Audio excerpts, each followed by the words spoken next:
Hello friends, good morning. आज हम लोग चर्चा करेंगे rules of debit and credit, यानी आज हमें पढ़ना है डेबिट और क्रेडिट के नियम, जिसके माध्यम से हम आसानी से जर्नल एंट्री को सॉल्व कर सकते हैं। आज का क्लास यानी ये वीडियो ऐसे स्टूडेंट जो कॉमर्स बैकग्राउंड से नहीं है और सीए बनना चाहते हैं, यानी 11th और 12th में वो आर्ट फैकल्टी के स्टूडेंट थे या फिर साइंस फैकल्टी के स्टूडेंट थे और सीए फाउंडेशन का प्रिपरेशन कर रहे हैं, उन्हें बेसिक कैसे सीखा जाए, बेसिक ट्रांजैक्शन जो होते हैं वो किस प्रकार से जर्नल एंट्री किए जाते हैं, वो इस वीडियो के माध्यम से वो आसानी से सीख पाएंगे। कॉमर्स के कोई स्टूडेंट्स जिन्हें ये लगता है कि बेसिक फंडामेंटल का जो टर्म्स है जिससे रिलेटेड जर्नल एंट्री होता है वो मेरा वीक है, तो इस वीडियो को देखने के बाद वो आसानी से अच्छी ढंग से सीख पाएंगे। और साथ ही कोई ऐसे व्यक्ति जो कॉमर्स से अभी तक अनभिज्ञ थे, लेकिन इस मॉडर्न जमाने में अकाउंटिंग कार्य वो टैली के माध्यम से करना चाहते हैं और टैली के माध्यम से उन्हें करना मजबूरी भी, कई ऐसे सेक्शन है जिसमें मजबूरी हो गया है उन्हें अकाउंटिंग वर्क टैली के माध्यम से करना और उन्हें टैली सीखना होता है, तो उनके लिए यह वीडियो बहुत ही लाभकारी होगा। अब इस वीडियो के अंत तक बने दिन आप आसानी से सीख पाएंगे कि जर्नल एंट्री हम कैसे करते हैं। सबसे पहले हम चर्चा करेंगे rules of debit and credit के बारे में।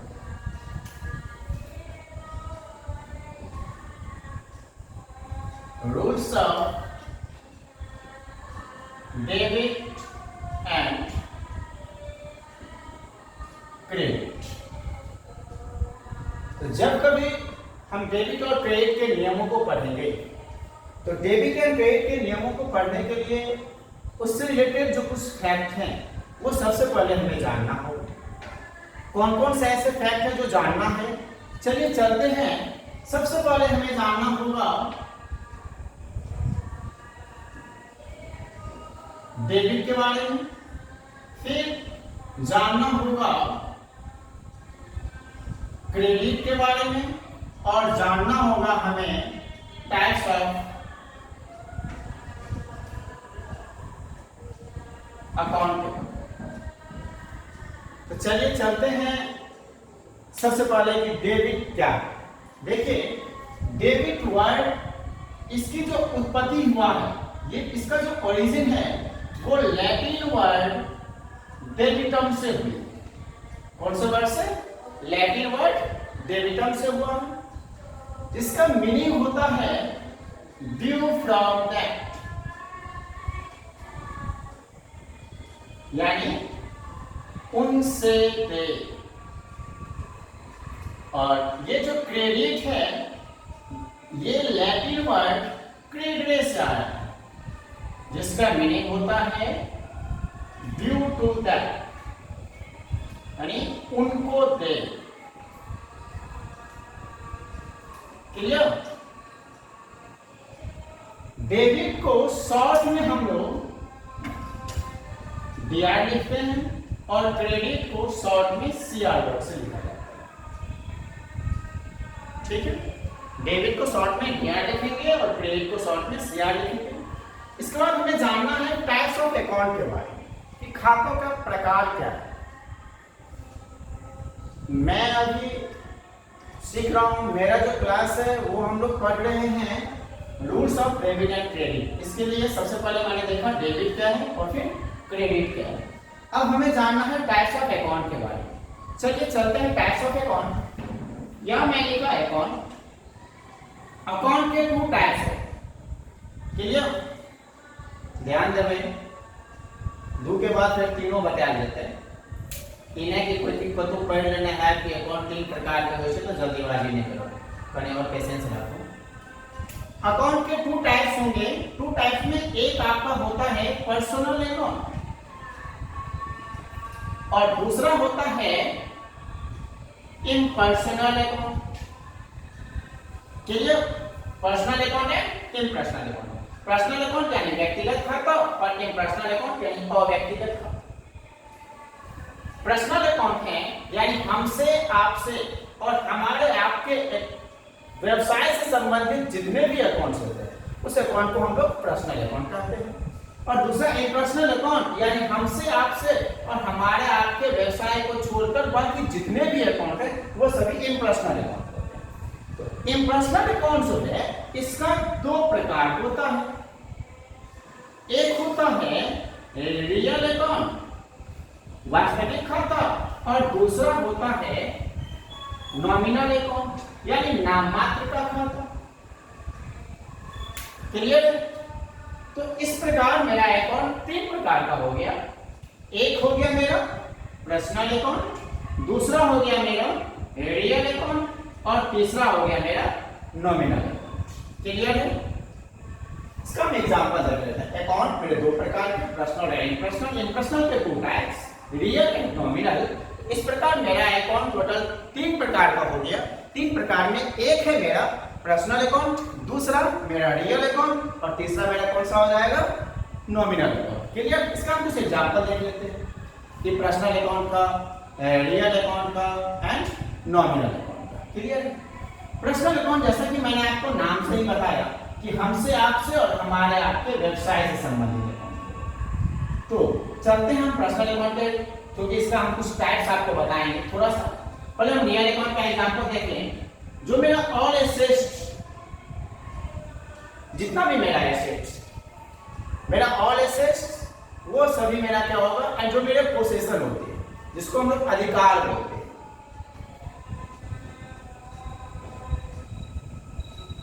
सभी संपत्ति और अधिकार रियल अकाउंट होगा। और नॉमिनल अकाउंट के अंतर्गत मेरा आएगा ऑल एक्सपेंसेस, इनकम्स, गेन्स और जो भी मेरा लॉस, वो सभी मेरा नॉमिनल अकाउंट हो जाएगा, नाममात्र खाता हो जाएगा। और ये जो पर्सनल अकाउंट है ना, पर्सनल अकाउंट के बारे में मैंने आपको बताया कि ये हमसे, आपसे और हमारे आपके व्यवसाय से संबंधित होगा। तो पर्सनल अकाउंट तो एक ही है, लेकिन हम अगर बांटना चाहेंगे इसे हम तीन प्रकार में बांट सकते हैं। एक हो जाएगा मेरा natural personal account, natural personal account प्राकृतिक व्यक्तिगत खाता। इसके अंतर्गत किसी भी पर्सन का नाम आएगा। एज एग्जांपल हम लोग ले लेते हैं माधव, सैफ, शर्मा, राधे। ये सभी मेरा कौन सा अकाउंट हो जाएगा? Natural personal account. यानी किसी व्यक्ति का अगर नाम हो, पर्सन का नाम होगा, वो मेरा नेचुरल पर्सनल अकाउंट होगा। एक इसके बाद मेरा होता है artificial personal account. Artificial personal account, artificial personal account के अंतर्गत हमारा आपका व्यवसाय आता है। क्या आएगा? हमारा आपका व्यवसाय, हमारा आपका व्यवसाय। एज एग्जांपल बैंक, कोई फर्म है, कोई बिजनेस है, वो सभी मेरा आ जाएगा आर्टिफिशियल पर्सनल अकाउंट। और एक होता है आपका रिप्रेजेंटेटिव पर्सनल अकाउंट।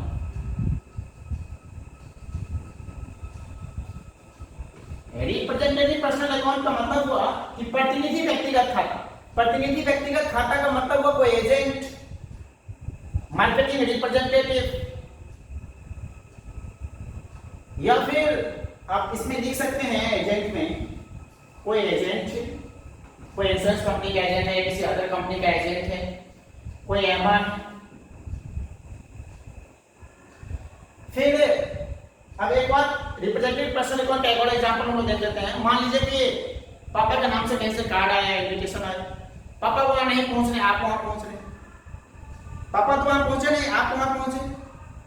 देन आपको वहां कोई जानता नहीं है, जानता वहां पापा को, आप वहां रिप्रेजेंट करेंगे पापा को कि मैं उनका पुत्र हूं या मैं उनका पुत्री हूं। मम्मी के नाम से कहीं से इन्विटेशन आया, आप जानते नहीं, आपको कोई वहां जानता नहीं जहां आप गए। फिर वहां आप मम्मी को रिप्रेजेंट करेंगे, तो रिप्रेजेंटेटिव पर्सन अकाउंट। नानी गाम जाए छियै अहाँ, ओहिठाम अहाँके कोई नहीं चिन्ह रहल छै, अहाँ किनकर लड़का छियै, तो हम अपन माँ का नाम बतबै छियै ना कि हम उनका लड़का छियै, रिप्रेजेंटेटिव पर्सनल अकाउंट। क्लियर? तो personal account, real account and nominal account. अब उम्मीद कर रहा छी कि अहाँ सब सीख लेने हैं डेबिट, क्रेडिट और टाइप्स ऑफ अकाउंट के बारे में। अगर सीख लेना तो हम चले छी आगे। यानी अब डेबिट, क्रेडिट और टाइप्स ऑफ अकाउंट को मैंने भी देखा। टाइप्स ऑफ अकाउंट में मैंने देखा personal account, real account and nominal account. ठीक है? तो पर्सनल, रियल और नॉमिनल को आपको याद रखना है। अब हम लोग चलेंगे डेबिट और क्रेडिट का रूल, उसके बारे में हम लोग चर्चा करेंगे।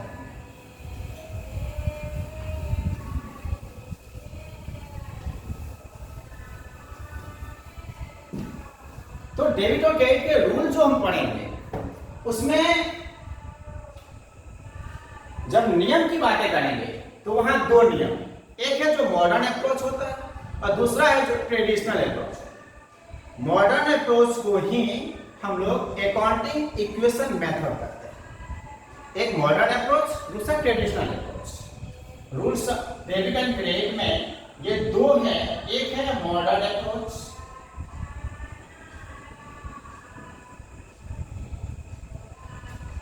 और दूसरा है traditional approach.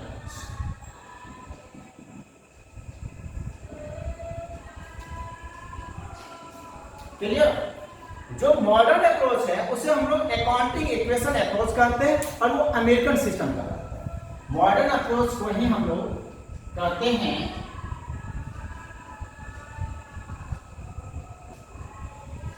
Accounting equation method, और ये आपका अमेरिकन सिस्टम अकाउंटिंग। और एक आपका होता है ट्रेडिशनल अप्रोच। ट्रेडिशनल अप्रोच जो है उस ट्रेडिशनल अप्रोच को हम लोग बोलते हैं इंग्लिश मेथड। क्लियर? इसे हम लोग कहते हैं इंग्लिश मेथड। मॉडर्न अप्रोच और ट्रेडिशनल अप्रोच। मॉडर्न अप्रोच को अकाउंटिंग इक्वेशन मेथड कहते हैं और इसे अमेरिकन सिस्टम कहते हैं, और जो ट्रेडिशनल अप्रोच है मेरा, वो मेरा इंग्लिश मेथड है। क्लियर? चलते हैं इसके बारे में। जो मॉडर्न अप्रोच है और ट्रेडिशनल अप्रोच, मॉडर्न अप्रोच जो है वो capital, liability, assets, expenses and loss, income and gains के बारे में हमको बताता है। देखिए बहुत सिंपल इसको हम आपको बता रहे हैं। जो मॉडर्न अप्रोच है उसके बारे में अभी हम चर्चा कर रहे हैं। सबसे पहले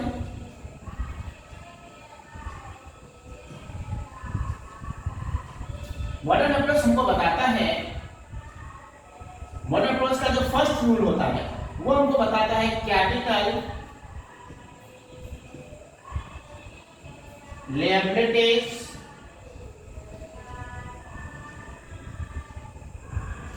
इनकम्स एंड गेन्सिबल, और जो दूसरा है वो बताता है हमको एसेट।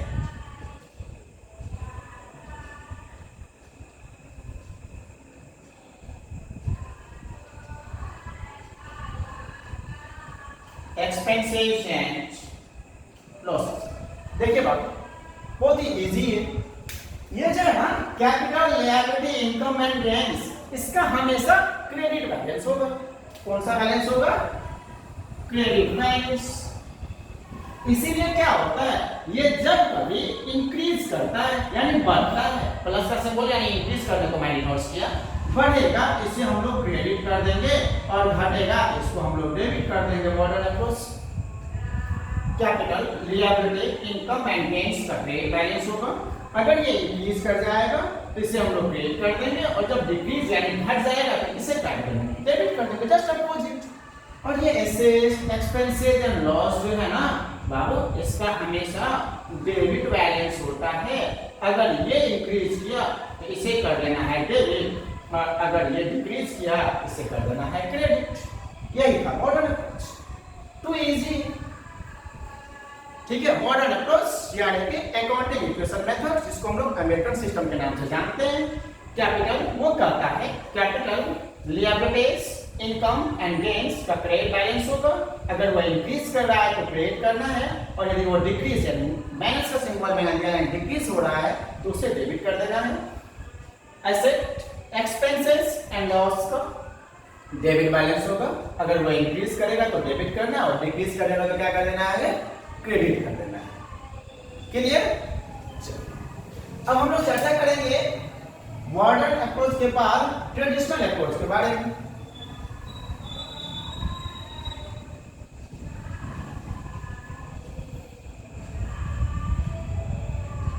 किसके बारे में चर्चा कर रहे हैं हम लोग? ट्रेडिशनल अप्रोच के बारे में। देखिए ट्रेडिशनल अप्रोच जो है ना, वो अभी मैंने पढ़ा था ना कि अकाउंट तीन प्रकार का, personal account, real account and nominal account. तो ये मॉडर्न ट्रेडिशनल अप्रोच जो है वो तीनों अकाउंट से रिलेटेड ही नियम दिए हैं। क्या दिया भाई? एक दिया जो पर्सनल अकाउंट का रूल है। किसका रूल होगा वो? पर्सनल अकाउंट का रूल। पर्सनल अकाउंट का रूल कहता है कि डेबिट करना है किसे? रिसीवर को, यानी जो पाने वाला होगा उसे डेबिट कर देना है, और एक है कि क्रेडिट कर देना है किसे? गिवर, जो देने वाला होगा उसे क्रेडिट कर देना है। ये पर्सनल अकाउंट का रूल। दूसरा इसका रूल है जो रियल अकाउंट का है, और रियल अकाउंट का रूल है कि डेबिट किसे करना है? What comes in, and credit किसे करना है? What goes out. और एक है जो नॉमिनल अकाउंट का रूल है। ये नॉमिनल अकाउंट का रूल आपका कहता है कि आपको डेबिट करना है किसे? और एक्सपेंसेस एंड लॉसेस को, और क्रेडिट करना है किसे? और इनकम्स एंड गेन्स। क्लियर? ये तीन नियम है आपके ट्रेडिशनल अप्रोच में। इसे हम लोग गोल्डन रूल ऑफ अकाउंट के नाम से भी जानते हैं। ये जो ट्रेडिशनल अप्रोच है ना, उसे गोल्डन रूल ऑफ अकाउंट के नाम से जानते हैं, और ये American rule of account. Modern approach American rule of account, ये golden rule of account. Clear है? तो अमेरिकन रूल यानी मॉडर्न अप्रोच में capital, liabilities, income and gains का क्रेडिट बैलेंस होगा। So they increase the balance of capital, liabilities and incomes and gains should be created and decrease should be debited. Balance of assets, expense and losses should be debited, always in debits. They increase the balance of assets, expense and loss should be debited, and decrease the balance of assets, expense and loss should be credited. In golden rule of accounts or traditional approach or English method, personal accounts debit, receiver and credit. Giver पाने वाले को नाम करना है और देने वाले को क्या करना है? जमा करना है। जे प्राप्त करते ओकरा डेबिट और जे देते ओकरा क्रेडिट करेंगे छे। रियल अकाउंट जो वास्तविक खाता है आपका, वो कहता है debit what comes in and credit what goes out. जे जो आपके पास आएगा, चाहे जिस भी माध्यम से आपके पास आए, उसको क्या करना है? Comes in debit. लेकिन रियल अकाउंट का है debit what comes in and credit what goes out. और एक आपका नॉमिनल अकाउंट है जो कहता है ऑल एक्सपेंसेस एंड लॉसेस, सभी व्यय और हानि को डेबिट कर देना है, और सभी इनकम और गेन्स को क्या कर देना है? आपको क्रेडिट कर देना है। क्लियर? अब हम उम्मीद कर रहे हैं कि आप मॉडर्न अप्रोच यानी अमेरिकन रूल ऑफ अकाउंट्स और गोल्डन रूल ऑफ अकाउंट्स को समझ गए होंगे। अगर समझ गए तो हम लोग आगे चलते हैं, जिसमें हम लोग चर्चा करेंगे कि जर्नल एंट्री अब मुझे सोल्व कैसे करना है। क्लियर? ये भी उसी के क्रम में पहले हमें अब जानना है कि जर्नल का फॉर्मेट क्या होता है। चलिए, फॉर्मेट ऑफ जर्नल।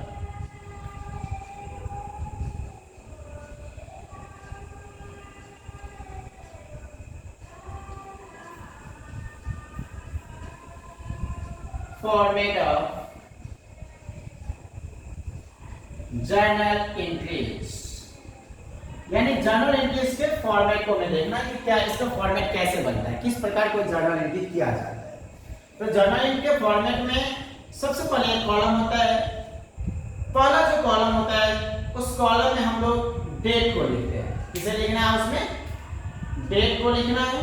जो ट्रांजैक्शन का डेट आएगा उसे लिखना है। फिर एक कॉलम होता है जिसमें हम लोग पार्टिकुलर को लिखते हैं।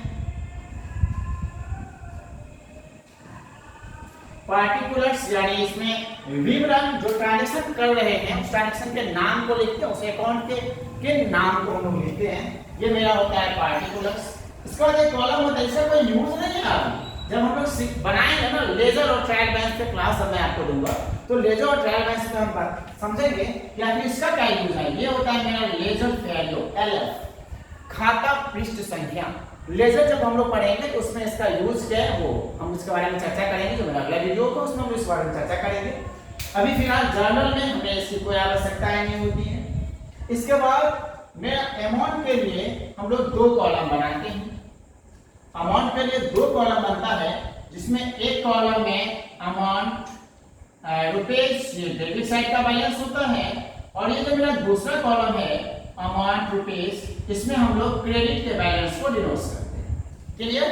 तो अब ये जर्नल में मेरा टोटल 5 हुआ, एक जिसमें हम डेबिट को दिखाते हैं, दूसरा जिसमें पार्टिकुलर को दिखाते हैं, तीसरा जो लेजर वैल्यू खाता पृष्ठ संख्या होता है उसके लिए होता है, और इसके बाद अमाउंट के लिए दो कॉलम मेरा होता है सेपरेट एंटिटी होती है। यहाँ पे सेपरेट कॉलम होता है डेबिट के लिए और क्रेडिट के लिए।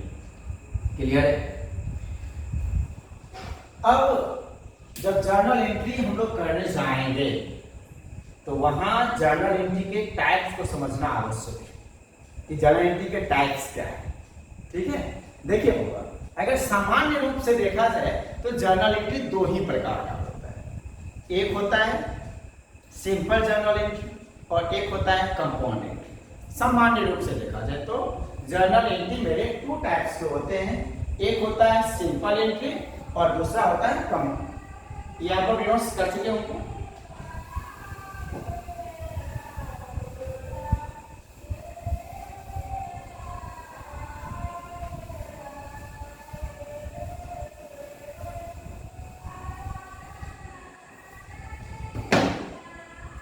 यहाँ मैं अभी लिस्ट किया जिसमें आपका गोल्डन रूल भी था अकाउंट्स का। गोल्डन रूल जिसको कि अभी मैं आपको बताया था, जो इंग्लिश मेथड है, जो ट्रेडिशनल मेथड था, जो ट्रेडिशनल अप्रोच था, उसमें एक था आपका अभी यहाँ पे जो पर्सनल अकाउंट का रूल था। पर्सनल अकाउंट के रूल में था आपका डेबिट, ये करते हैं हम लोग रिसीवर को, और क्रेडिट करते हैं हम लोग गिवर को। दूसरा था मेरा जो था आपका रियल अकाउंट का, और रियल अकाउंट कहता है कि डेबिट करना है किसको, व्हाट कम्स इन, और क्रेडिट व्हाट गोज आउट। और एक तीसरा था आपका जो नॉमिनल अकाउंट सिलेक्टेड था, जो कहता है debit all expenses and losses and credit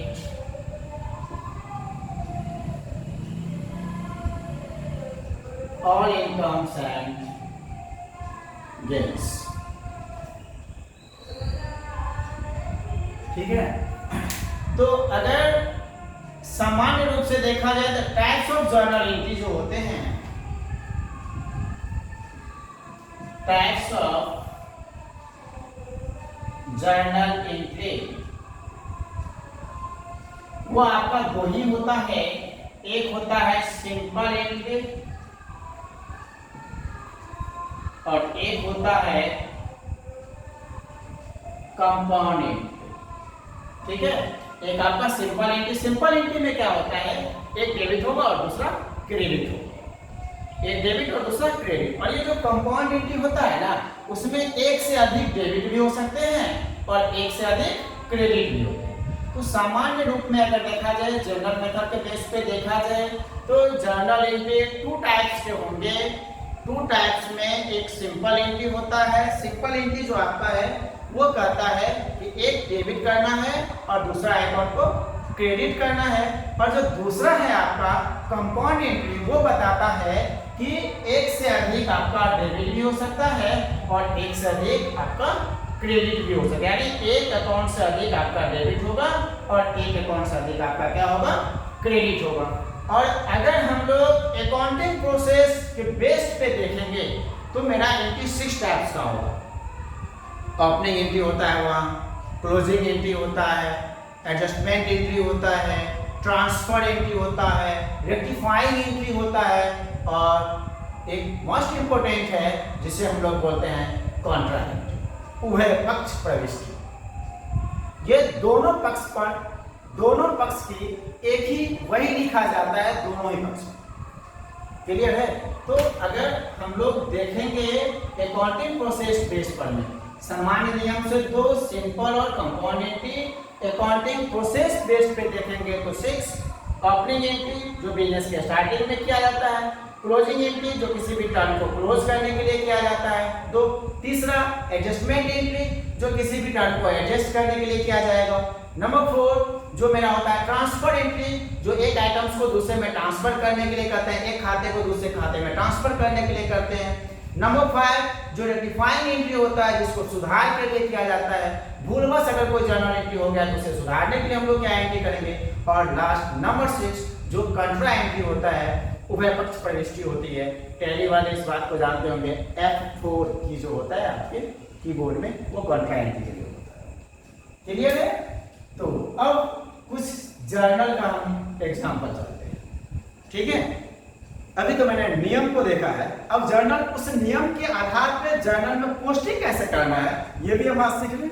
थोड़ी सी चलिए उसको एग्जांपल को लेकर चलते हैं कि फॉर्मेट तो मैंने देखा, फॉर्मेट में डेट पार्टिकुलर अमाउंट का डेबिट और क्रेडिट की बैलेंस होगी, ठीक है? हम कुछ एग्जांपल लेके चलते हैं, उस एग्जांपल से हम लोग देखेंगे कैसे उस एग्जांपल को जर्नल में कैसे पोस्टिंग किया जाता है। एग्जांपल चलिए स्टार्ट करते हैं। मान लेते हैं कि 2021 है और जनवरी का मंथ,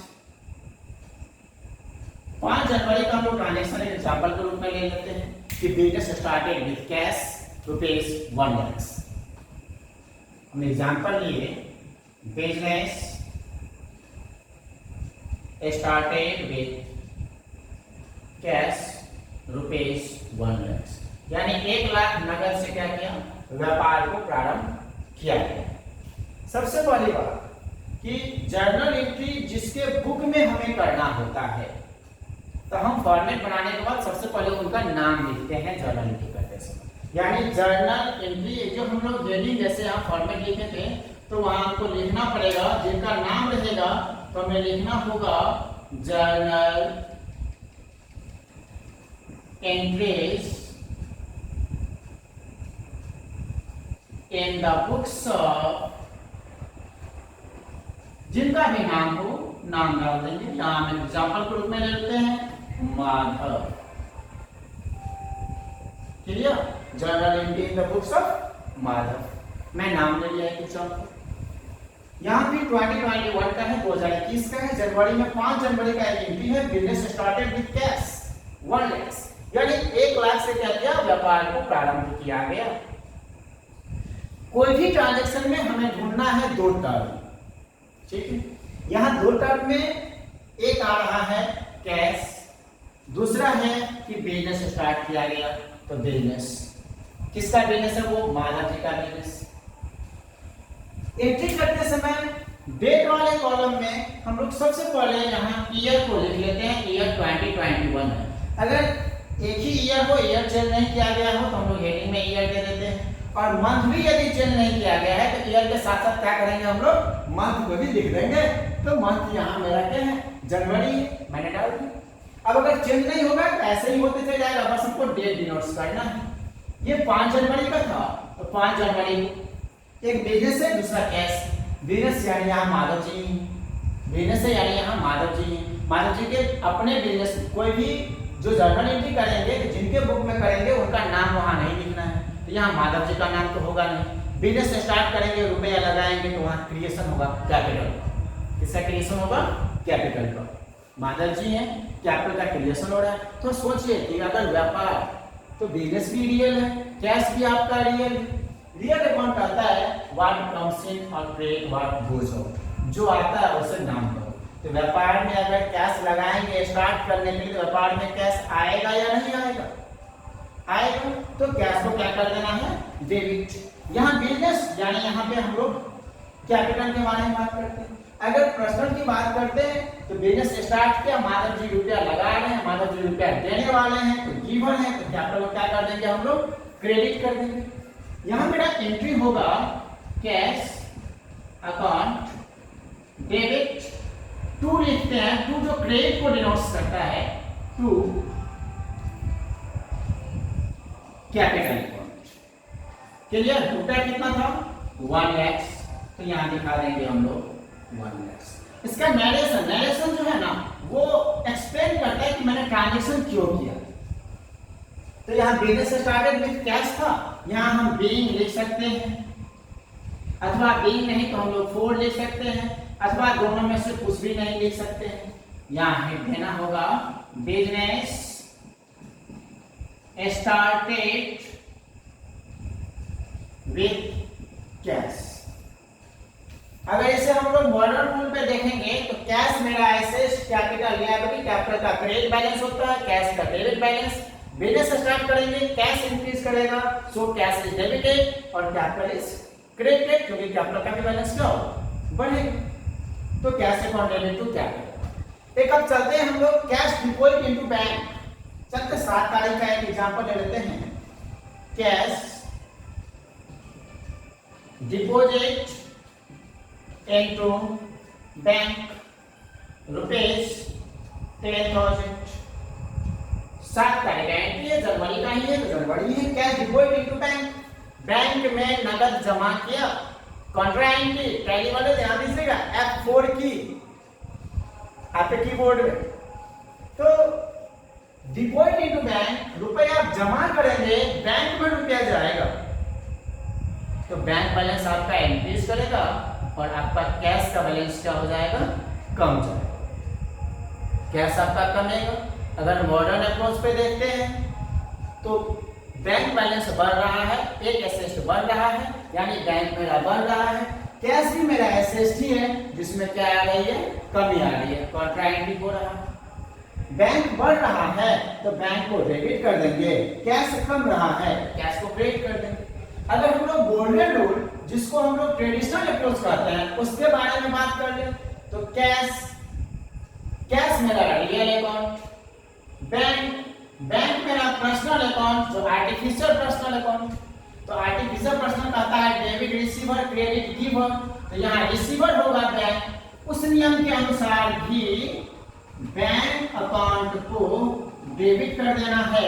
और टू कैश रियल अकाउंट, तो रियल अकाउंट कहता है what comes in debit and what goes out credit. तो कैश यहाँ अलग से जैक, कैश को कर देंगे चुपचाप क्रेडिट।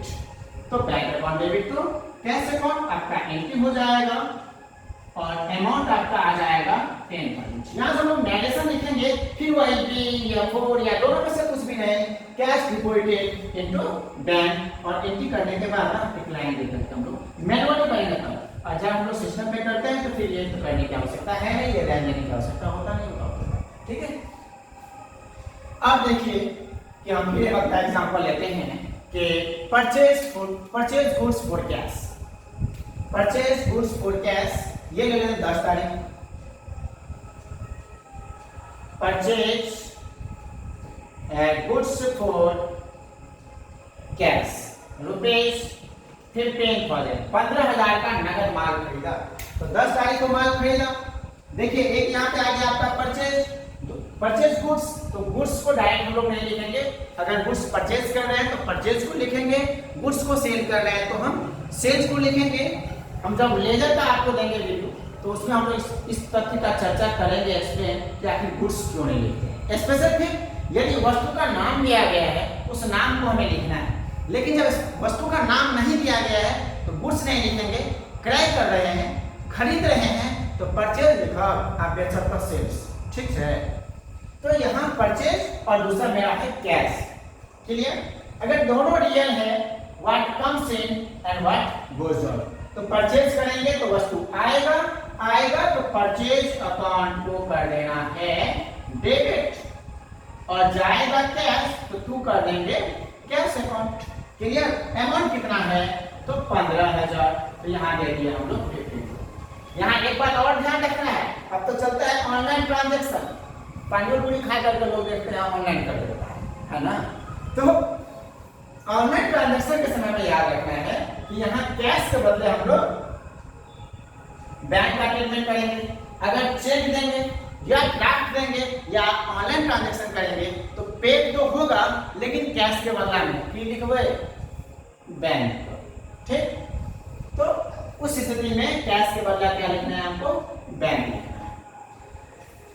अब इसी परचेज से रिलेटेड एक बात जो बहुत ही महत्वपूर्ण है उसका एग्जांपल हम लोग एक और ले लेते हैं कि गुड्स परचेज फ्रॉम राम, ऐसा दिया हुआ क्वेश्चन में, गुड्स परचेज फ्रॉम राम। मान लेते हैं कि 12 तारीख को कि गुड्स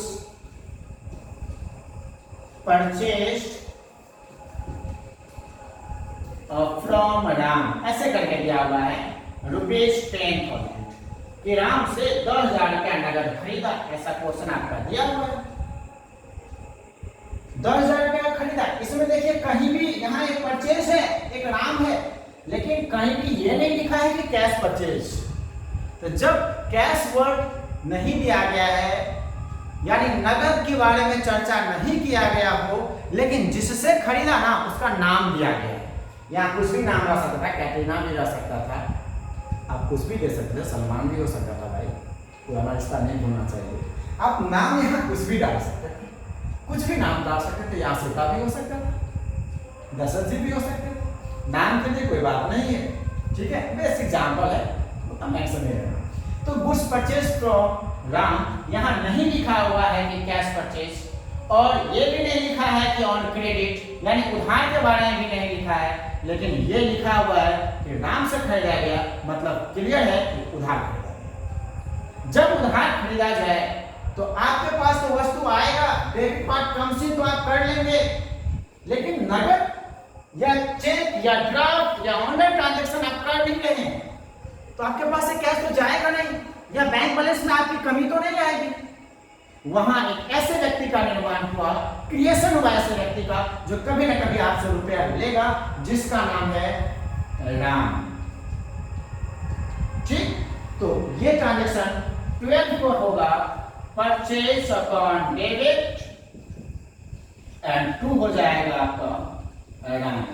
अब यहाँ नेचुरल पर्सनल अकाउंट है, तो नेचुरल पर्सन अगर सीधे तो राम लिख दिए तो क्लियर है। अगर आगे अकाउंट लिखेंगे तो किसी भी नेचुरल पर्सनल के साथ अगर अकाउंट लिखेंगे तो याद रखना है उसमें अपॉस्ट्रोफी एस लगाना क्या हो जाएगा, जरूरी होगा। यानी राम का खाता यहाँ आपका हो जाएगा कितना, 10,000। क्लियर है? अब अगर ऐसा हो कि नेक्स्ट क्या किया तो 15 तारीख को राम को वस्तु वापस कर दिया। अब अगर ऐसा हो जाए कि 15 तारीख को राम को वापस क्या किया, वस्तु वापस कर दिया, हम 5 तारीख का एग्जांपल ले लेते हैं कि गुड्स रिटर्न टू राम, ऐसा हम ले लेते हैं कि राम को वस्तु वापस कर दिया, goods return to Ram, goods return to Ram ₹500 500 का राम को माल वापस कर दिया। अगर राम को माल वापस किया तो वापस करने की स्थिति में क्या करना है हमको, वापस किए खरीदा हुआ माल अगर वापस कर रहे हैं तो जिन्हें वापस कर रहे हैं उनका नाम सबसे पहले लिख लेना है। वापस किसको कर रहे हैं, राम को वापस कर रहे हैं, राम को वापस कर रहे हैं यहाँ 15 तारीख को, तो आपका एंट्री हो जाएगा राम अकाउंट डेबिट 500 का रिटर्न कर रहे हैं तो 500 और 2 आपका परचेज किया हुआ सामान आप वापस कर रहे हैं तो 2 में आपको दिखाना है परचेज रिटर्न कितना हो जाएगा 500, goods return to Ram. Clear हो गया? अब हम एक लेते हैं 17 को लेते हैं गुड्स सोल्ड फॉर कैश ₹2,500, 2,500 रुपए का नगद माल बेचा। तो जब नगद बेचेंगे तो मेरे पास से वस्तु तो जाएगा, कैश का बैलेंस मेरे पास आ रहा है, कैश आएगा। फॉर कैश सेल किए तो चेक देगा, ड्राफ्ट देगा या ऑनलाइन ट्रांजैक्शन मेरी बैंक बैलेंस इंक्रीज करेगी। तो कैश अकाउंट को क्या करना है, डेबिट, और दूसरा क्या है मेरा, कैश के साथ यहाँ पे क्या है, सोल्ड, यानी मेरा सेल्स, तो कैश आ रहा है डेबिट और सेल्स को क्या कर देंगे हम यहाँ पे क्रेडिट, क्योंकि क्रेडिट बाय गोज आउट, जो जाता है उसे क्रेडिट करना है, तो 2 में कर देना है आपको सेल्स 2500। क्लियर। अब क्या हुआ, 20 तारीख को राम को गया रुपया पेमेंट करने के लिए, तो एक एग्जांपल ले लेते हैं 20 को कि cash paid to Ram in their full settlement, उसके पूर्ण निपटारा के रूप में 9000 रुपया दिया, किसको, राम को। देखिए यहां डिस्काउंट का एंट्री होगा, थोड़ा सा कंसल्ट रहिए, तो डिस्काउंट का यहां एंट्री होगा क्योंकि फुल निपटारे के रूप में यहां राम को नगद वापस किया जा रहा है, तो राम को नगद दिया जा रहा है, कितना रुपया दिया जा रहा है, 9000 रुपया दिया जा रहा है। तो इस स्थिति में हमें सबसे पहले ध्यान रखना पड़ेगा, क्योंकि यहाँ एडजस्टमेंट मुझे करना होगा, राम से कितना का खरीदे थे, 10,000 का, 10,000 का मैंने खरीदा था, 500 रुपये का माल उसे वापस कर दिया, तो 10,000 में से 500 को रिटर्न कर देना है।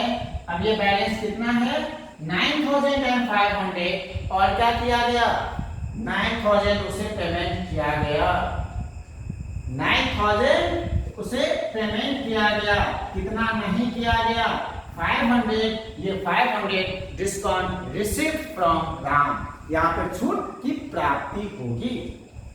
एंट्री करेंगे कंपाउंड एंट्री, यहाँ एक से अधिक डेबिट होगा और एक से अधिक क्रेडिट भी हो सकते हैं। देखिए क्या होगा इस एंट्री में, यहाँ जो एंट्री करेंगे हम लोग तो लिखेंगे राम अकाउंट डेबिट, ये बैलेंस होगा 9,500, उन्हें कैश मैंने दिया 9,000 और उनसे हमें छूट मिली 500 रुपये का, छूट मिला, इनकम्स एंड गेन्स को क्रेडिट करते हैं नॉमिनल अकाउंट, तो यहां लिखेंगे टू डिस्काउंट। डिस्काउंट यदि हम किसी से प्राप्त करेंगे तो उसे क्रेडिट करना है, और जब कभी किसी को हम लोग डिस्काउंट देते हैं तो उसे क्या करना है, डेबिट करना है। यहाँ राम जी से हमें डिस्काउंट की प्राप्ति हो रही है 500 रुपये का, तो हम एंट्री करेंगे Ram account debit to cash, क्योंकि यहाँ कैश मेरा 9,000 ही जा रहा है और 500 रुपये मुझे छूट की प्राप्ति हो रही है, तो हम यहाँ कर देंगे 500 रुपये की वस्तु पर छूट कर देंगे। अब एक एग्जांपल और हम लेते हैं 25 को, ठीक है, डिप्रिसिएशन चार्ज ऑन फर्नीचर, ये कोई भी एसेट हो सकता है, हम यहाँ फर्नीचर की चर्चा किए, चार्ज ऑन फर्नीचर ₹500, फर्नीचर पर 500 रुपया छूट, सॉरी फर्नीचर पर 500 रुपया ह्रास लगाया गया। डिप्रिसिएशन होता है a slow and gradual decrease in the value of fixed assets, किसी अस्थायी संपत्ति के मूल्य में धीरे धीरे परंतु लगातार होने वाली कमी को क्या कहते हैं, ह्रास करते हैं। तो यहाँ जो डिप्रिसिएशन होगा बउआ, डिप्रिसिएशन और एक्सपेंसेस एंड लॉसेस, क्लियर है, तो डिप्रिसिएशन को डेबिट कर देंगे, और आपका जो एसेट है वो यहाँ कमेगा, बट गोज आउट भी कर सकते हैं रियल अकाउंट के अकॉर्डिंग।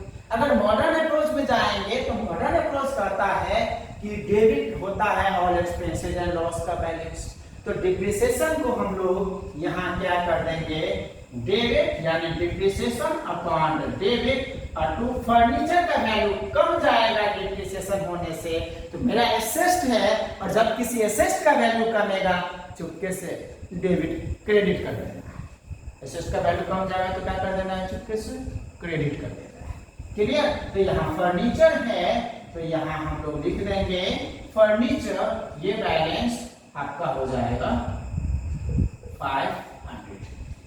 जिस प्रकार डिप्रिसिएशन हुआ उसी प्रकार किसी एसेट का वैल्यू बढ़ भी सकता है, तो बढ़ेगा एप्रिसिएशन एप्रिसिएशन होगा तो उस एसेट को डेबिट कर देंगे और टू कर देंगे एप्रिसिएशन अकाउंट। क्लियर? चलिए एक और ले लेते हैं 30 जनवरी को। 30 जनवरी को ले लेते हैं रेंट पेड रुपीज 1500। तो रेंट पेड है, रेंट मेरा नॉमिनल अकाउंट होगा, तो कोई भी नॉमिनल अकाउंट हो उसका हमें पेमेंट करना है तो उसे हम लोग डेबिट करेंगे और ट्रू हो जाएगा मेरा कैश। एक तो रेंट, दूसरा पेड करेंगे तो कैश, तो रेंट को डेबिट कर देंगे और कैश को क्या कर देंगे क्रेडिट। मेरा एंट्री हो जाएगा रेंट अकाउंट डेबिट और ट्रू हो जाएगा आपका कैश अकाउंट। चेक दीजिएगा तो बैंक लिख लीजिएगा, ठीक है 1500। अब यहाँ एक और अलग एक इंटरेस्टिंग एंट्री है जो जानना एकदम जरूरी है। मान लीजिए कि आपका जो बिजनेस था, ये माधव जी की बात कर रहे हैं, माधव जी का बिजनेस था, माधव जी बिजनेस में ना एक अकाउंटेंट को रख लिए या एक मैनेजर को रख लिए, तो उस मैनेजर को सैलरी तो देना पड़ेगा ना, या नहीं देना पड़ेगा? ठीक है, वो मैनेजर को रखा और मैनेजर को क्या दे रहा है, सैलरी दे रहा है। यहाँ 31 जनवरी का एक एंट्री ले लेते हैं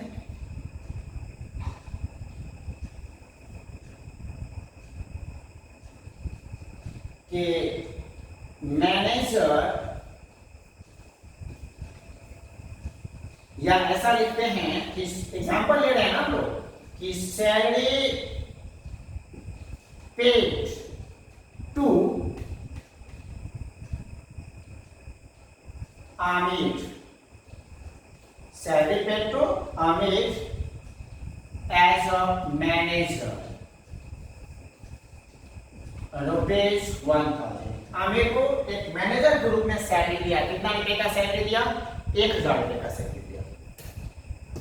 1000 रुपए का सैलरी दिया। किस रूप में? वो मैनेजर है इसीलिए उसे 1000 रुपए का सैलरी दिया था। बउआ नाम याद रखिएगा, जब किसी नॉमिनल अकाउंट का पेमेंट हो रहा हो उसके साथ किसी भी इंडिविजुअल पर्सन का नाम हो तो उस इंडिविजुअल पर्सन के नाम से हमको मतलब नहीं है, वहां उस नॉमिनल अकाउंट से मतलब है। यानी यहां हमको सैलरी से मतलब है। एंट्री हो जाएगा सैलरी अकाउंट डेबिट टू हो जाएगा आपका कैश अकाउंट 1000। क्लियर? ये सभी एंट्री मेरा हो गया। एंट्री करने के बाद हम लोग क्या करते हैं? टोटल करते हैं। Total journal entry. तो नीचे में क्या कर देना है हमको? टोटल जर्नल एंट्री कर देना है। जो अपने आप ये टोटल करेंगे ना तो ये अपने आप क्या हो जाएगा मेरा? इक्वल हो जाएगा। डेबिट एंड क्रेडिट का बैलेंस क्या हो जाएगा? इक्वल हो जाएगा। अभी आपने देखा कि ये मेरा एक पेज में लेकिन मेरा जर्नल नहीं बना, ये मेरा दूसरा पेज में आ गया।